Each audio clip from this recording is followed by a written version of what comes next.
So it's now 3 minutes past 12, and I believe we should start this lecture. Eleanor, are you with us? And you will help us with the practicalities. Is that so? Yes, I will. Yes, perfect. Thank you very much. So with that, I'd like to start this seminar and welcome everyone. The first thing I'm going to say is this seminar will be partly in English and partly in Swedish. So first of all, I'd like to just introduce today's speaker, and it's Pierre-Francois Dequin, who is a professor in France, who's just published a paper on Hydrocortisone in severe community-acquired pneumonia in adults, and Pierre-Francois will give his talk in French. No, I was joking. He'll give it in English. And then after that, we will listen to Samuel Arthur Rhedin, who's ST-läk postdoc at Karolinska and Saxka. He will talk about guidelines for the treatment of pneumonia in children, followed by Karolina Prytz here in Örebro, infectious disease specialist and pediatrician, who will talk about Empyem in children. Pierre-Francois Dequin will speak in English about 20 minutes about his study, followed by Samuel and Karolina, who will give their talks in Swedish. We plan to end all the talks around 12:45, and then there will be a 15-minute discussion in English. So if you have any questions, wait with the questions until 12:45, but you can also write them in the chat box. You click on the chat and you can write while people are talking, but I will then moderate the discussion starting around 12:45. We also want to thank Svenska Läkaresällskapet, the Swedish Society of Medicine, who have arranged this meeting. This meeting is also recorded and will be made available online later on.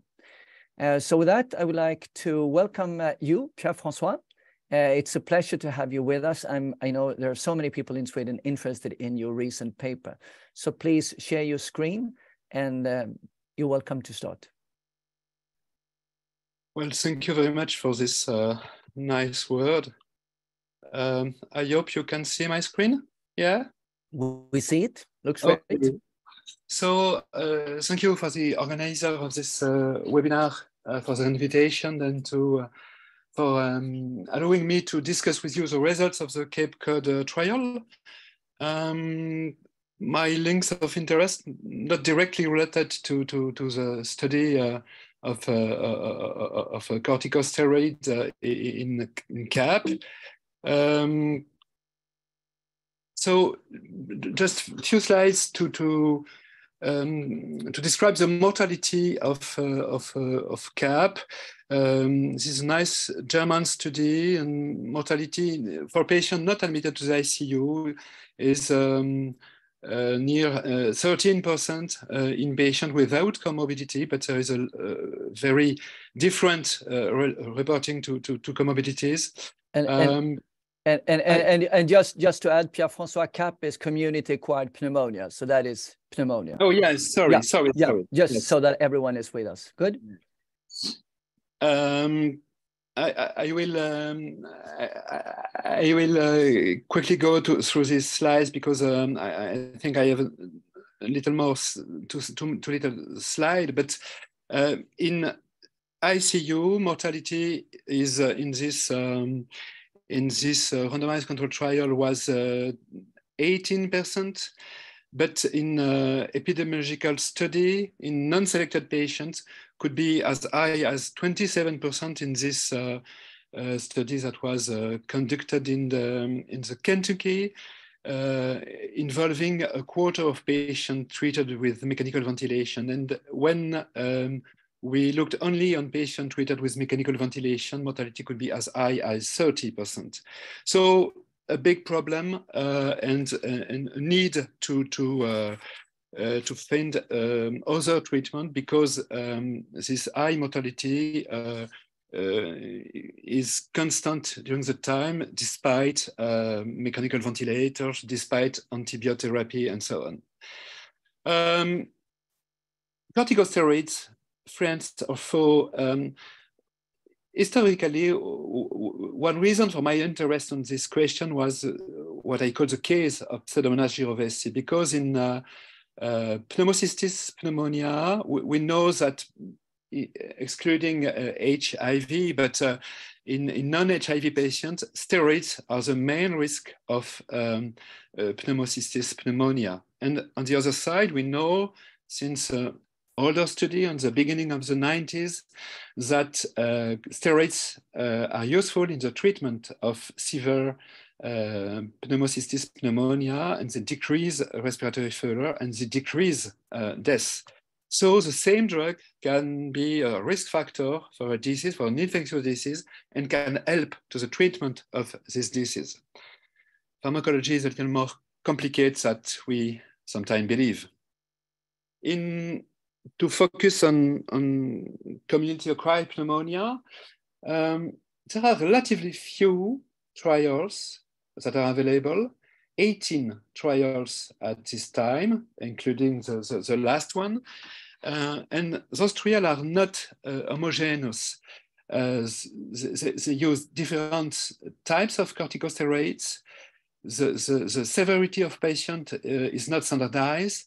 The duration of treatment and the dose of steroids is not standardized, and the outcomes are very different from a study to another. So it's very difficult to compare these studies and to have guidelines after these studies.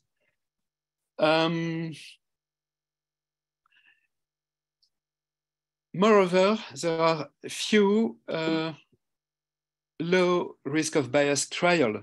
If in the case we have few trials, the temptation is to make meta-analysis. And oh, I'm sorry. Okay.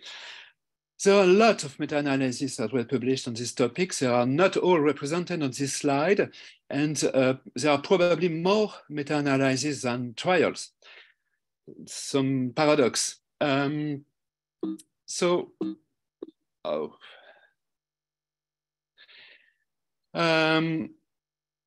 If we look at studies that were conducted in patients admitted to general ward, non-ICU patients, we have some very important trial, large effective trial. The first one is a STEP trial that was realized in Switzerland, involving a little less than 800 patients, with most of them not admitted to the ICU. The patients were randomized to receive either prednisone for 7 days or placebo. In the 24-hour period following admission to the hospital, and the primary outcome was the time to clinical stability according to predefined criteria. And the study was positive, with a shorter time to clinical stability in the prednisone group. And one secondary outcome was the length of stay in the hospital, and it was a little longer in the placebo group than in the prednisone group, and that was significant. Another trial with comparable results is the Santion CAP trial that was realized in the Netherlands. 400 patients who receive dexamethasone for 4 days only, compared to placebo. And the outcome, the primary outcome, was a length of stay at the hospital, and there was a significant difference. Of course, it's only half of a day, and at the patient level, it's not very significant. But at the population level, we can access, taking into account the high number, the high incidence of CAP, that will reduce the hospital charge. Another interesting result in this study was that ICU admission was more frequent in the placebo group than in the dexamethasone group, and this was significant. However, there was no difference of mortality in this patient with relatively low mortality rate. So my personal guidelines, to my opinion, but I have no clinical experience in patients admitted in the general ward, because I work in ICU since a long time ago. But this data suggests that a short course of low-dose corticosteroids and precisely prednisone or dexamethasone, accelerate the return to clinical stability, decrease length of hospital stay, and probably decrease the rate of transfer to the ICU. So let's turn to ICU literature. When we looked at meta-analysis, this one was published by the Cochrane collaboration. And when meta-analysis include only studies with low risk of bias, there is no significant difference, even if there is clearly a tendency, but the risk ratio equivalence is included in the graph. So there is no benefit on survival with corticosteroids. And this is only when you include studies with unclear risk of bias, and to my opinion, several of these studies are of high risk of bias, that you can observe a significant benefit in terms of survival. So the level of evidence was very poor. Moreover, this is another meta-analysis. It concludes to the benefit of corticosteroids in terms of survival in severe community-acquired pneumonia, but it was based on only 6 trials, less than 400 patients, and only one positive trial in this trial. So, to my opinion, the level of evidence was very poor, despite a lot of meta-analysis suggesting the benefit of corticosteroids. And probably they were right, but they were based on very few trials. Just a rapid look of 2 studies, an Italian studies. The first one that was published in the recent period in 2005, only 48 patients with SCAP. They receive hydrocortisone or placebo with a low dose, 200 or 400 milligrams per day during a 7-day period. The main outcome was the evolution of the PO2 and FeO2 ratio. It's very well used in the ICU, and they looked also on the evolution of a score of multiple organ failure. And those 2 outcomes were positive, with an improvement in PF ratio in the hydrocortisone group more quickly than in the placebo group. And the same was true for organ failure score. As secondary outcomes, they looked at mortality and ICU mortality, but also 60-day mortality was significantly lower in the hydrocortisone group. Surprisingly, there were no deaths in the hydrocortisone group, but remember that we have only 48 patients in this study. Another study by Tony Torres in Spain, multi-center studies with 120 patients selected with CAP with inflammatory syndrome as reflected by a C-reactive protein more than 15 milligrams per deciliter. They received methylprednisolone for 5 days of placebo.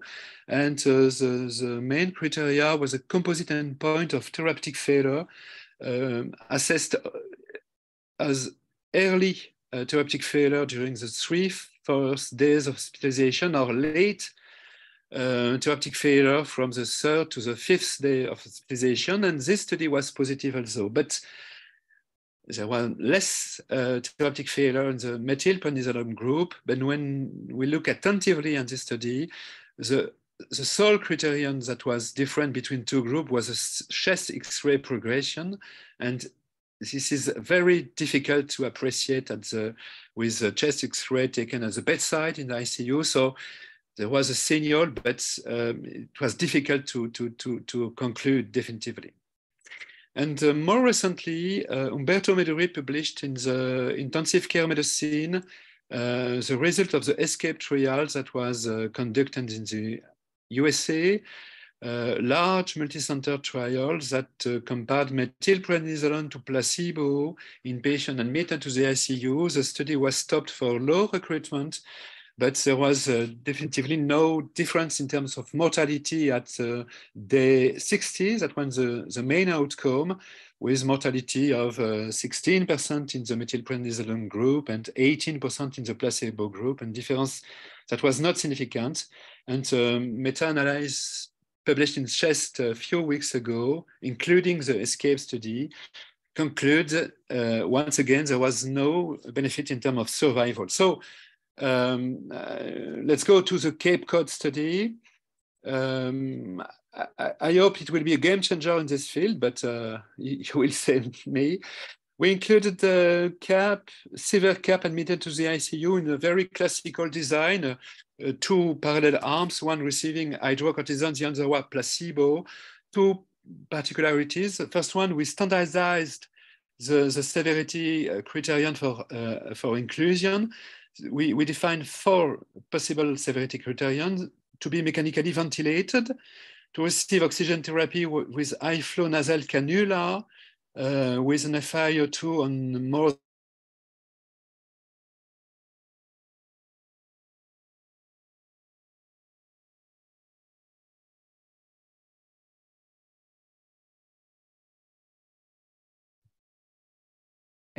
Är det någon som har problem med att höra Pierre-Francois nu, eller är det bara jag som har problem? Nej, han frös för mig med. Ja, han har frusit. And we included also patient with a pulmonary injury score of more than 130. This is the fine class 5 of pulmonary injury score, and this corresponds to a mortality of more than 25%, 29% exactly in the Princeps publication from FINE. We randomized patients with stratification on center and use of mechanical ventilation, and all patients receive 200 milligrams of hydrocortisone of the same volume of placebo during a 4 days period. And then during the day 4, we looked at clinical improvement when regarding on pre-specified criteria, and we decided to go to a short treatment with progressive tapering until day 8, or long treatment with progressive tapering until day 14. But in each case, we stopped the treatment when the patient go out the ICU, considering that inflammatory process has resolved and the patient will not be exposed to hydrocortisone for a longer period of time. We conducted first interim analysis after inclusion of 400 patients, and just when we have 800 patients included, there was the arrival of the COVID-19 pandemics in France, and we have to stop the inclusion. We hope it was a temporary stop because all intensive care units were totally busy with COVID-19 patients, and we decided to embed another trial in the first primary trial with different patients, 150 patients that were included in the I will call this the COVID-19 arm, but it was a different trial, and there was no overlap between the two trials. And so we take time to conduct the second interim analysis. It was postponed by the pandemic because all center was busy. They don't respond to queries. We don't have looked the database. And finally, when the second interim analysis was conducted, the Data Safety and Monitoring Board suggested to definitively interrupt inclusion and to analyze the result. So we have screened a little less than 6,000 patients. 800 were included, but please look on the exclusion, the reason for non-inclusion. Most of them were non-inclusion criteria. For example, we decided not to include patients with septic shock, considering it was another problem, and there are a lot of data about hydrocortisone and septic shock, and so we don't include patients with flu because there are some concern about safety of corticosteroids in flu. Most important, no patient with SARS-CoV-2 infection was included in the Cape Cod trial. So patients with 67 years old. I think most of you are pediatricians, so it's not the same population. A third of women, few patients with immunosuppression, and not half, but 44 patients were treated with mechanical ventilation, either invasively or non-invasively. The same proportion with high flow nasal cannula, oxygen therapy, and small amount with non-rebreathing mask. We identified at least one pathogen in 55% of patients.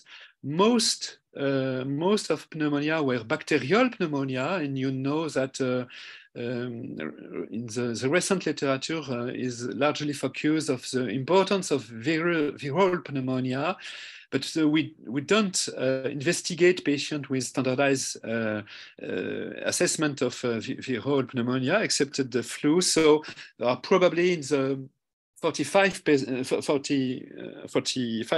without pathogen identified. There are probably a lot of viral pneumonia and probably some patients without infectious pneumonia, but this is always the case in CAP study.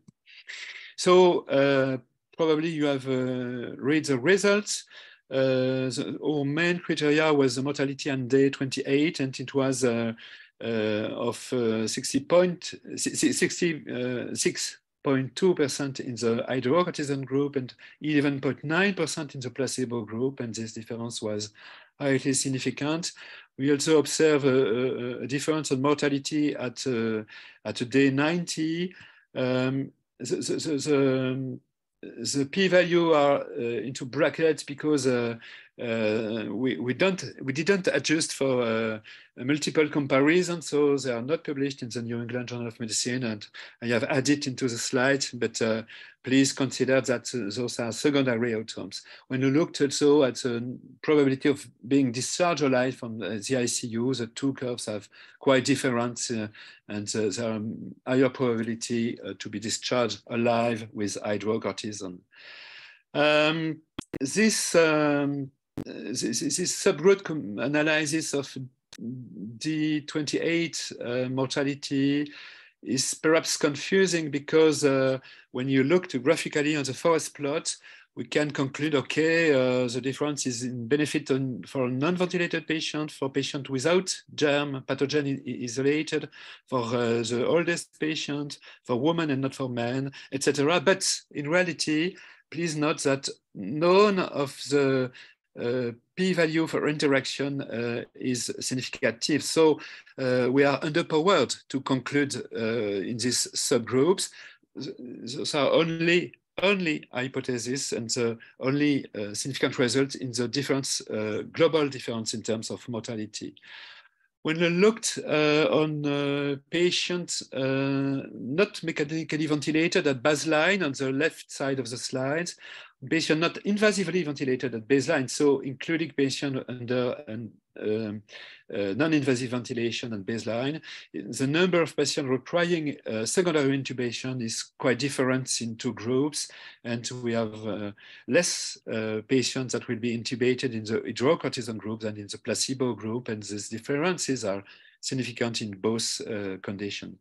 The same is true for patients not receiving a vasopressor at baseline. We excluded patients with septic shock, but we have to have patients without vasopressor before intubation.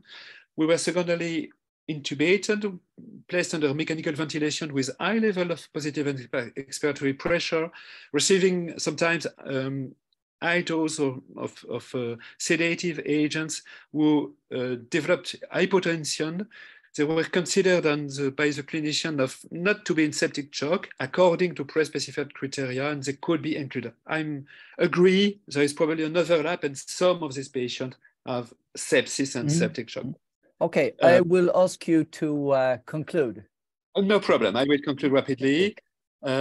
Just safety, no more hospital-acquired infection in the corticosteroid group, and of course more patients receive insulin. So just look, why does it not act in the ESCAPE trial and does it act in the Cape Cod trial?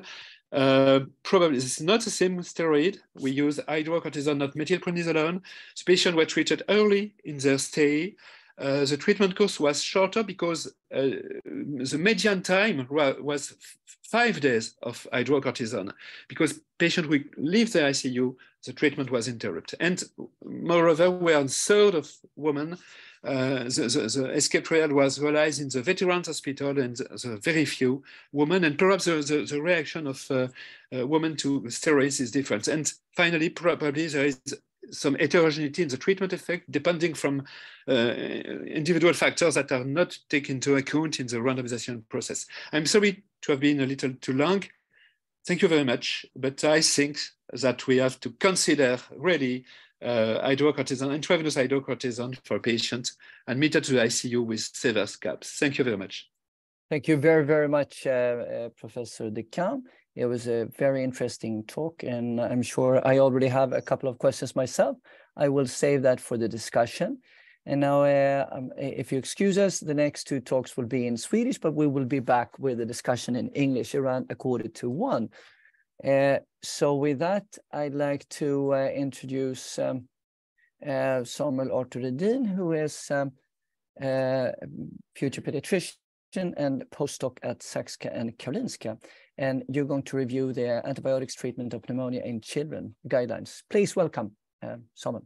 Thank you. Tack så mycket Jonas och tack François. Yes, jag ska snabba på lite här då. Men jag ska prata lite om de riktlinjer som finns hos gällande pneumoni hos barn. Det finns inte så mycket i Sverige och lite internationella då. Tänkte bara kort prata lite också om hur jag definierar pneumoni i det här för presentationen och lite om etiologi. Och bara kortfattat då, lunginflammation eller pneumoni, det är ju en infektion i lungparenkymet, drabbar alveolerna, ofta även bronkiolerna. Man tänker sig att det sker via inhalation, mikroaspiration, men det kan också vara hematogen spridning. Och det är ju ändå så att, tänker jag, att har man en lunginflammation så syns det på en lungröntgen någon gång i förloppet. Man ser det inte alltid tidigt i förloppet, och det är ju inte supertydligt med en vanlig slätröntgen, den är inte jättekänslig. Men även om vi inte rekommenderar att man ska röntga alla de här barnen, så tänker i alla fall jag mig att har man en äkta lunginflammation så syns det teoretiskt sett vid något tillfälle på en lungröntgen. Men det är viktigt att ha med sig lite hur man definierar pneumoni i olika studier då när man läser litteraturen. Och kort bara om etiologi, det är ju både, som François var inne på, ännu mer hos barn då, så ju både virus och bakterier kan orsaka lunginflammation. Men det är svårt att fastställa etiologi hos barn, och huvudorsaken till det är ju att det är svårt att få bra provmaterial från där infektionen sitter. Vi kan inte så lätt ta prover från lungan, och så går barn runt och bär på en massa bakterier i de övre luftvägarna. Så att övre luftvägs bakteriediagnostik är ju av väldigt begränsat värde hos barn. Och så har blodådlingarna väldigt låg sensitivitet, så att sällan vi hittar en förklarande agens. Och historiskt sett har man ju tänkt att det är pneumokocker och hemophilus framförallt som orsakar pneumonier. Och mycket av det här bygger ju på studier på 70-80-talen när man gjorde liksom lungaspirat och provtog direkt med fin nål genom bröstkorgsväggen från lungorna. Men sedan dess, vi har börjat vaccinera mot pneumokocker och HIB sedan flera decennier tillbaka, så att nya studier har nu pekat på att luftvägsvirus står nog för en ännu större del än vi kanske tidigare trott. Här är från PURGE-studien, det var en stor multicenterstudie där man hittade då att RS-virus och metapneumovirus bland annat då var bland de vanligare orsakerna. Men det här, de använde sig av en klinisk definition av pneumoni, så att frågan är, hade alla de här en pneumoni som vi skulle kalla det här i Sverige då? Men jag tittade i min avhandling, så gjorde jag en studie på 120 barn med röntgenverifierad pneumoni under 5 år i Stockholm. Och även hos de barnen som har en röntgenverifierad diagnos så hittar vi väldigt mycket luftvägsvirus. Och hos lite större barn, men det är fortfarande mycket virus, pneumokocker. Här kommer ju mykoplasma in, någonstans 10-20% har man ju bedömt att det är. Och det här är ju viktigt att ha med sig ändå, för att mykoplasma inte svarar på vår empiriska behandling, den har ingen cellvägg. Å andra sidan så är de här infektionerna ändå ofta självläkande. Antibiotika har inte riktigt lika bra effekt. Och Precis, men sen så, och som kunskapsluckor som återstår, det är ju hur mycket är Haemophilus influenza, hur mycket har vi det? Staph aureus, grupp A-streptokocker har vi sett en ökning av nu. Vi vet ju inte supermycket om etiologi hos barn, utan vi behandlar ofta blint empiriskt. Men sannolikt är det väl så att det är inte bara pneumokocker längre. Vi vaccinerar mot pneumokocker, det är ett ganska framgångsrikt vaccinationsprogram, det här PCV-vaccinet som ges till alla barn. Här är bara data från den här Prytz-studien jag nämnde. På ett fåtal barn så provtog de också med lungaspirat. Och av de här 44 barnen som man provtog med lungaspirat så var det bara 20% som var positiva för pneumokocker och ungefär hälften så många som hade Haemophilus. Så att sannolikt är det nog ändå lite mer än bara pneumokocker hos barn. Men det är ju fortfarande den patogen som vi tänker är viktigast vid pneumoni hos barn och som vi riktar in vår empiriska behandling på. Så att, och just det, bara kort, mykoplasma. Vi får ju hela tiden rapporter från Karolinska universitetslaboratoriet. Det är ju extremt lite mykoplasma just nu och har varit sedan pandemin. Så att man behöver ju inte gödsla med atypisk täckning på barn med pneumoni just nu. Men å andra sidan ska vi nog ha beredskap. Är det här kanske nästa stora utbrott nu efter RS och influensa och streptokocker? Men just nu är det väldigt lite mykoplasma. Precis, och som jag sa, hur ska man definiera pneumoni? Ofta är det ju en klinisk diagnos, ibland använder man en radiologisk definition i vissa studier för att få lite mer specificitet. Jag tycker inte, ibland väger folk in etiologi i det här och säger att pneumoni, men det betyder bakteriell pneumoni. Det tycker jag inte är bra, det blir bara rörigt. Vi vet ju att virus absolut kan orsaka lunginflammation.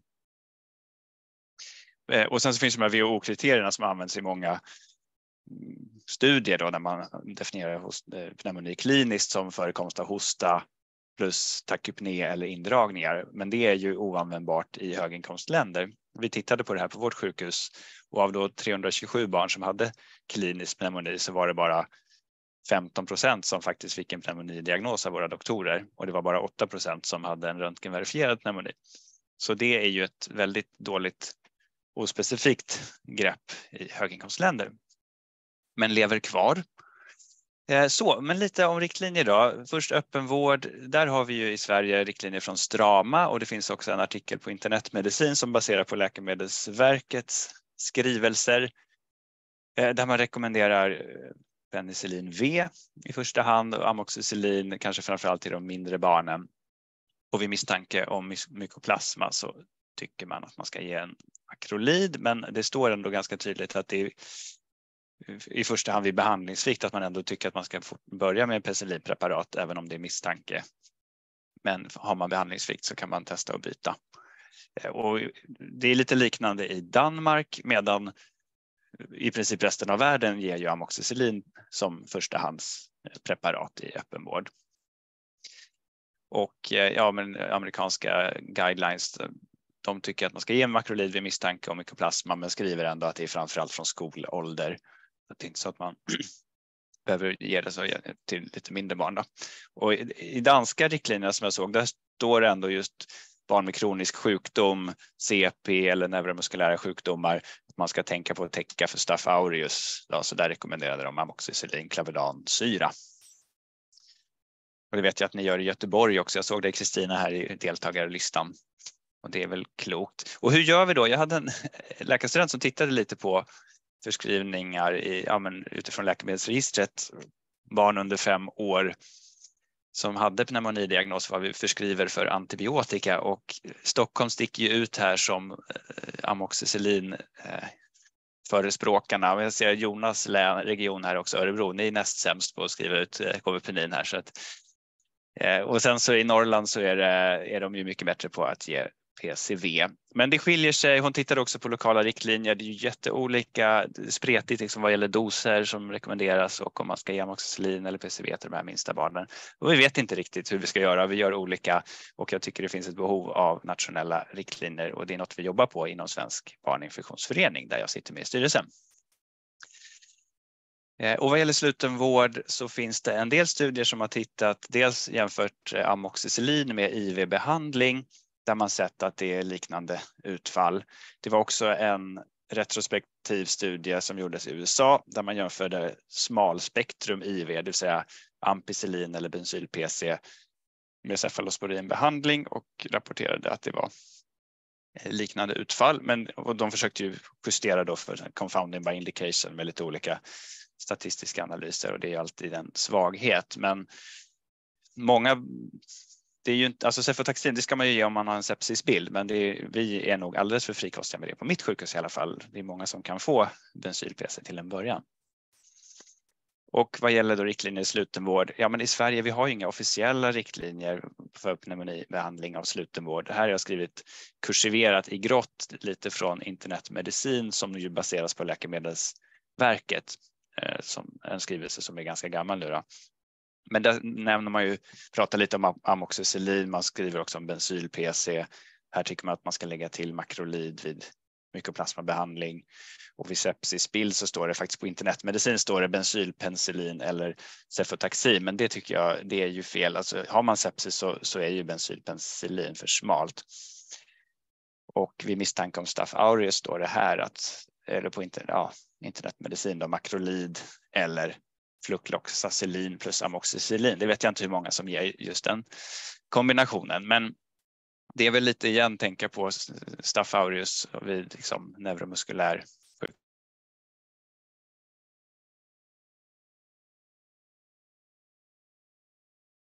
Nu hör inte jag dig, Samuel.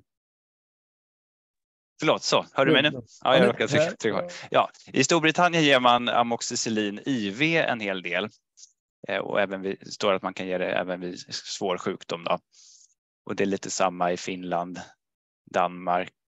Där framhåller de att man kan ge amoxicillin peroralt då, istället för IV till väldigt många, baserat på de här studierna som jag nämnde. De flesta tycker att man ska lägga till makrolida förstås om det är misstanke om mykoplasma, och vid sepsisbild så är det ju i regel någon cefalosporin. Och ja, misstanke staph aureus. De brittiska riktlinjerna tar upp kopplingen till influensa, att man har sett liksom att det finns viss synergi där om man har influensapositivitet. Men det är väl inget som jag har sett någon annanstans. Jag ger dig en liten påminnelse nu. Ja, yes, jag försöker runda av här. Ja, nej, men det finns ju också en hel del studier som visat på att man kan ge väldigt kort behandlingslängd. Nu senast kom det en studie där man visade på bara 3 dagars behandling att det verkade räcka. Så yes, men nationella riktlinjer är på gång. Det finns konsensus i att virusetiologi är vanligt och aktiv expectans är rimligt i många fall. Kort behandlingstid räcker. Vi ska täcka empirisk täckning för att typiska bakterier behöver man sällan göra från start, och vi ska ge cefotaxin vid sepsis. Men sen finns det ju liksom frågetecken som vi måste diskutera och komma överens om. Hur länge ska vi behandla? Ska vi ge penicillin V eller amoxicillin till de minsta barnen? När ska vi täcka för atypiska agens? När ska vi täcka för staph aureus? Det här pågår och det är en livlig diskussion. Folk har olika åsikter, men jag hoppas att vi ska komma ut med riktlinjer om det här så småningom. Tack! Mycket stort tack. Thank you very much, Samuel. Och då går vi vidare. We will now proceed with the last talk by Karolina Prytz, infektionsläkare och barnläkare i Örebro, som ska prata om Empyem. Varsågod Karolina, och då ber jag dig att du delar din skärm. Du är mutad just nu, Karolina. Hej! Nu ska jag bara se om jag får tag i den här. Vänta lite, ska vi se. Jag har förberett där och dela, ska vi se, och så här. Så, hej allesammans och tack Jean-Pierre och Samuel. Jag har blivit tillfrågad att prata lite om Empyem, och jag tänker att det är en snabb genomgång. Det är ju en följd efter en pneumoni, där pneumonin i sig bildat exudat. Det här förekommer ju inte alltid givetvis, utan i varierande grad. Mängd vätska eller exudat i 35-40% av bakteriella pneumonier, men man ser även i andra pneumonier. Det finns ett väldigt fint PM på detta som ligger på BLFs hemsida, både på infektionssidan och på astma- och lungmedicin, där man kan titta på, jag hänvisar dit för mer detaljer. Ett exudat kan vara okomplicerat och det påbörjas då inom 72 timmar. Det uppstår för att det produceras mer vätska än vad som reabsorberas i lungan. Om man tittar på själva exudatet så är det ganska låg halt av neutrofiler och pus. Och när det slutar produceras vätska av inflammationen, när den är omhändertagen, så reabsorberas allting. Karolina, Ja? du kanske ska sätta på visningsläge så ser man bilden lite lättare. Vi har fortfarande första bilden uppe. Ja, nu ska vi se. Hur gör jag det? Om du sätter den, klickar på den här visningsläget längst där, den ja, så ser vi hela bilden. Jag tyckte jag gjorde det. Får ni upp det nu? Nej, vi ser nog fortfarande, vi ser ju din bild, men det vi ser inte liksom hela... Testa dela igen kanske. Nu ska vi se. Jag provar att dela igen då, ska vi se. Förlåt mig för det här. Jag tyckte jag hade...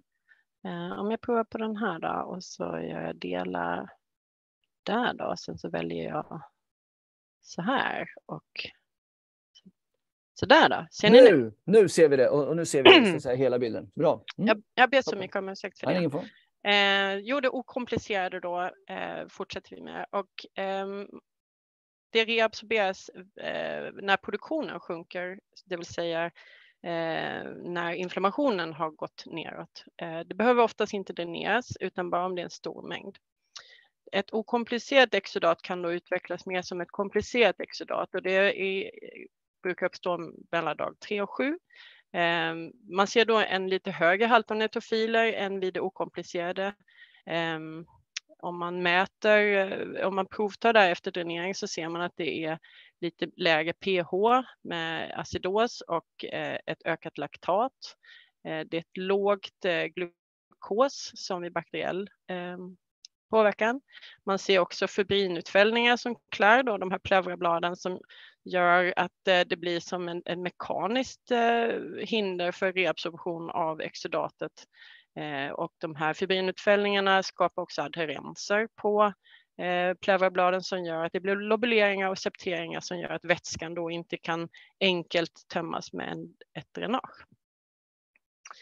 När ska man då misstänka att det är ett Empyem-utveckling? Ja, men om man inte får någon respons på antibiotika efter 48-72 timmar med adekvat antibiotika och då kan man beställa lungröntgen eller ultraljud beroende på vad man sitter på för kompetens på sitt sjukhus. Om man ser ett litet exudat, då kan man vänta och göra en ny radiologi inom de närmsta dagarna. Men om man ser en större mängd, och då har man definierat det som ungefär 20-25% av hematorax. Om man då dessutom har andningspåverkan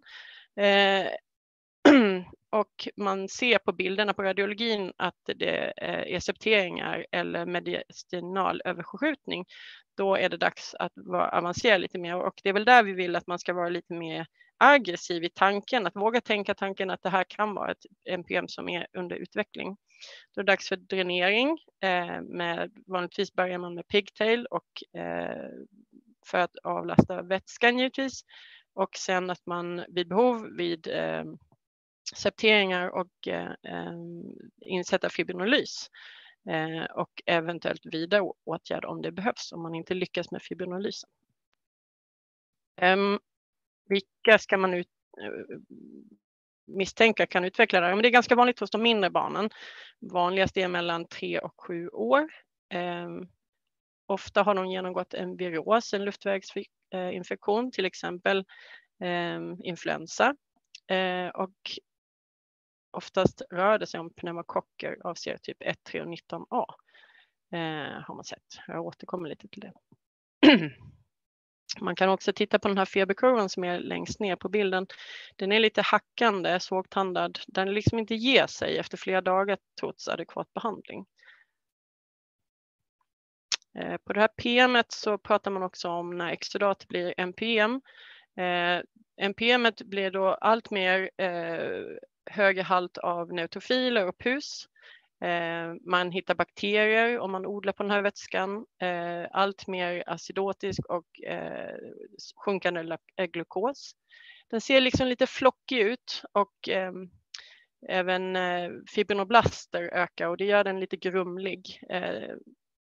Och den här grumliga vätskan i samband med fibrinoblaster och påverkan på lungbladen gör att lungfunktionen blir allt mer restriktiv. tänkte ta ett fall som är ett autentiskt fall som vi haft här i Örebro bara för några månader sedan. Det är en pojke som är 4 år. Han är extremt prematurfödd, vecka 24+5 med låg födelsevikt på 840 gram. Hade en del komplikationer initialt med respiratorvård och korosurf, duktusoperation och ett inklämt ljumskbråck. Men för övrigt har han utvecklats alldeles fint, vuxit på bra. Han är fortfarande dock lite liten. Vid 4 års ålder väger han 14 kilo. Han söker på grund av andningsbesvär och han blir faktiskt triagerad som röd, det vill säga blir som ett larm för oss för att han har saturation på 90%, hög andningsfrekvens på 62, en puls på 165 och han har samtalsdyspné, ganska mycket uttalat andningsarbete med indragning av bukandning. När man lyssnar på lungorna så har man ingen obstruktivitet, men man provar ändå att ge Ventolin och Betaped men har ingen effekt av inhalationerna. Man gör en lungröntgen och där ser man en tydlig förtätning på hög ovanlob med en liten mängd pleuravätska. Man lägger in honom med ceftaxim, vätskar upp honom lite och får lite syrgas. Och bilden ser ut så här, och det här är den riktiga bilden där man ser infiltratet, där man ser infiltratet uppe till höger. Vänster i bilden givetvis. Man ser också markeringen att det är 7 mm vätska som ligger längs med pleuran. Hur gick det för honom då? Jo, men dagen efter så ringer de från labb och säger att det växer pneumokocker i blododlingen. Känslig stam visade sig vara. Dagen efter det gör vi ett nytt ultraljud för att se hur det ser ut och då ser man att det är en stor mängd pleuravätska över hela höger thoraxhalva och höger lunga är helt sammanfallen och atelektatisk.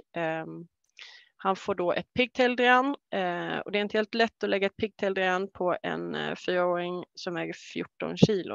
Men det tömmer sig på en gång 300 ml grumlig vätska. Han har fortsatt feber och står fortfarande på ceftaxim, men han är lite bättre i andningen, behöver ingen syrgas längre. Dag 4 sätter vi in aktelys, men vi har ingen direkt effekt av det. Vilket får oss att fundera på hur mycket septeringar som är och hur mycket av det vi kunde lösa. Men det blir stopp i varje fall i dränet. Så några dagar senare, det behövdes en hel del koordinering för det, så lägger vi in ett grövre drän och vi byter ceftaxim till Piptasso för bättre penetrans, också för att öka täckningen för anaeroba bakterier. Men det vill inte sig riktigt, så att dag 9 så får han genomgå en öppen torakotomi med Empyem-utrymning och dekortikation. Totalt får pojken antibiotikabehandling i 5 veckor och mår nu helt bra. Väldigt skönt att se. I första hand, man brukar dela upp mellan pleuraeffusion och pleura-Empyem och i första hand handlar det om pneumokocker och Staph aureus och gas, alltså Streptococcus pyogenes. Det är ungefär samma sak i pleura-Empyem. Det skiljer sig inte så mycket. Det man ska komma ihåg är att när man får ut den här vätskan, då har ju patienten ofta stått på antibiotika i flera dagar och för det mesta så har vi ingen växt i odlingar. Men då kan man göra en PCR-analys, men de har lite olika varierande kvalitet så att det kan man inte heller förlita sig på. Vad ska man välja för antibiotika då? Jo, men vi rekommenderar ceftaxim eller benzyl-PC initialt. Om man har en patient med flerfunktionshinder, immunbrist eller om febern kvarstår efter 48 timmar med antibiotika och fungerande drän, då tycker man att man ska byta till Piptasso, alternativt Merpenem, eller att man lägger till metronidazol till ceftaximet. Och det handlar alltså om att täcka för anaeroba framförallt bakterier. Om man misstänker att det är en PVL-producerande Staph aureus, då kan man lägga till clindamycin, men de ser lite annorlunda ut rent röntgenmässigt med de här små vita bollarna som man ser typiskt vid PVL-stammarna. Om man har misstanke om MRSA, då är man tillägg med vancomycin. Jag ska bara komma ihåg och påminna om att om vi väljer vanco vid MRSA, då kan vi inte använda Piptasso eftersom Piptasso och vancomycin ger en direkt njurskada. Då får man byta till annat, till exempel till Merpenem och vanco. Behandlingstid rekommenderas 4 till 6 veckor, då inklusive peroral behandling, och man vill att man har först 10 till 14 dagar intravenös behandling, och att innan man byter över till peroral behandling så ska man ha minst 24 timmars feberfrihet. Det var nog allt, tror jag. Snabbt gick jag igenom det. Okej, tack så hemskt mycket Karolina. Thank you all the speakers, and we now have 7 minutes remaining for discussion. So I urge everyone to write their questions in the chat box.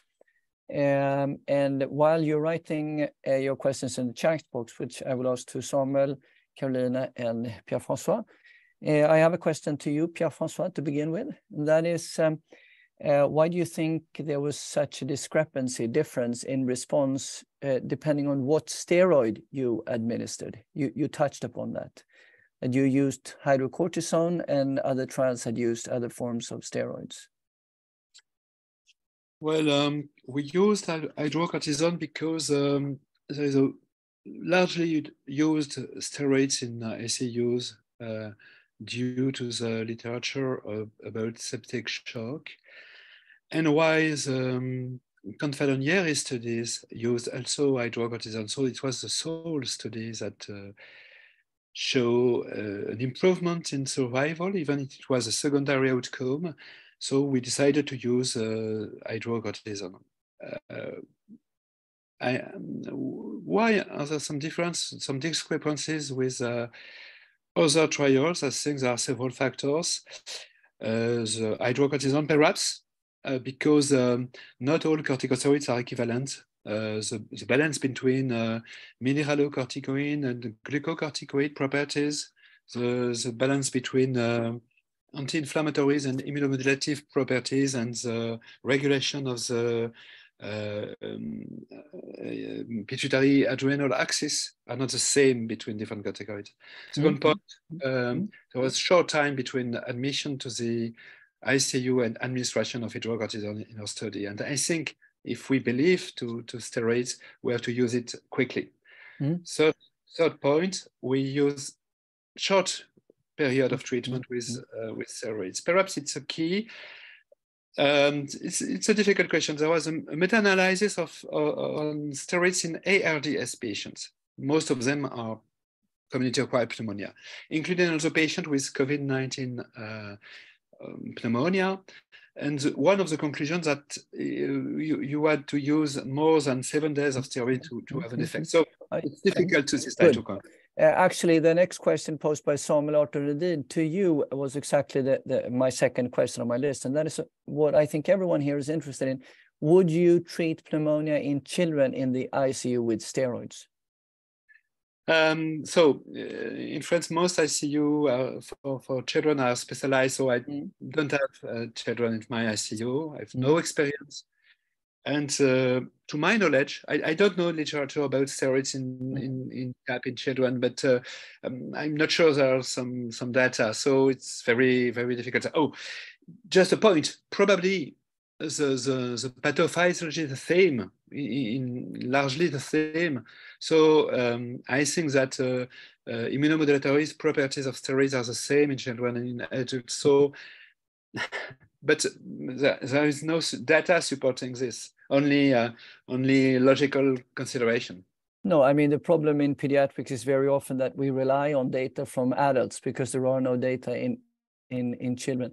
So I mean, I posed this question also to Samuel and Karolina. Can you see any contraindications can you see any problems with using hydrocortisone in ICU pneumonia in children? Would you use it yourselves? Samuel, Karolina, please. No, short administration of low dose of hydrocortisones for me seems to be useful.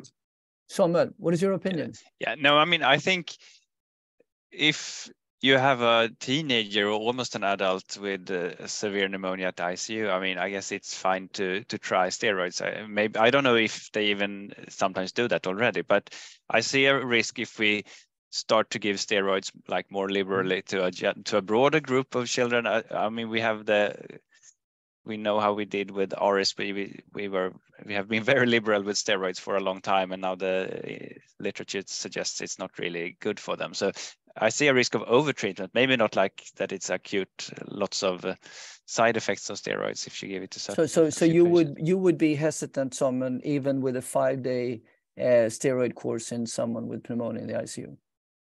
I mean, no, in the ICU, I don't see these children. I think it would be reasonable to give steroids to the ones ending up at ICU, at least if they are almost adults, like if they are teenagers. Maybe, yeah, but I wouldn't generalize it to general wards or so on to start to give steroids.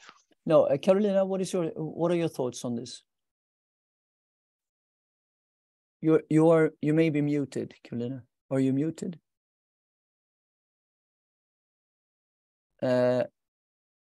Karolina, perhaps you are muted. Are you muted? Yes. Wait. Oh, she's not muted. Okay, sorry. Can you try again, Karolina?